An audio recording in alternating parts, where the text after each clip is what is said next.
opening shot of the 1972 de Tomaso Pantera gleaming under sunlight, revving slightly as the narrator begins.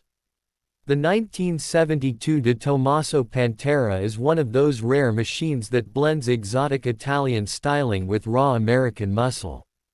A product of Alejandro de Tomaso's vision and Ford's backing, it was meant to be the supercar for the masses, or at least for those who could afford a little excess in the early 70s. First, just look at it. The Pantera's exterior is a low-slung wedge that perfectly captures the futuristic aggression of early 70s sports car design.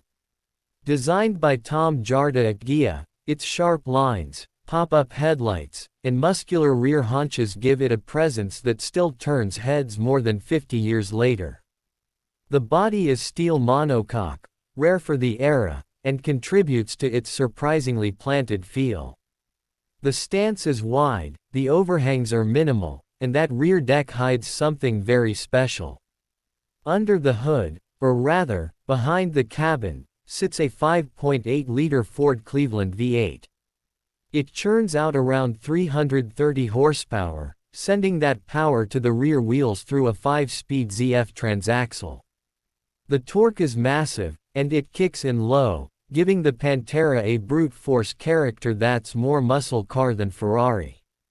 It goes from 0 to 60 in about 5.5 seconds, not bad even by today's standards, and can top out around 150 miles per hour. But more than speed, it's the sound that grabs you. That throaty V8 growl, unfiltered and raw, is intoxicating. Step inside and it's a mix of Italian style and American sensibility. The cabin is snug but not claustrophobic. There's real leather, aircraft-style toggle switches, and a deep-set gauge cluster angled toward the driver. Visibility isn't great thanks to thick pillars and a low seating position, but ergonomics were never the Pantera's strong suit. What it lacks in refinement, it makes up for in charisma. Back in 1972, the Pantera cost around $10,000, about half the price of a comparable Lamborghini. Today, collectors are giving it a second look.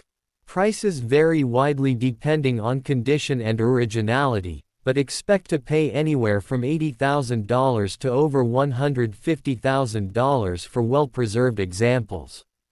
It's no longer the bargain supercar it once was, but it remains one of the most visceral driving experiences from that era.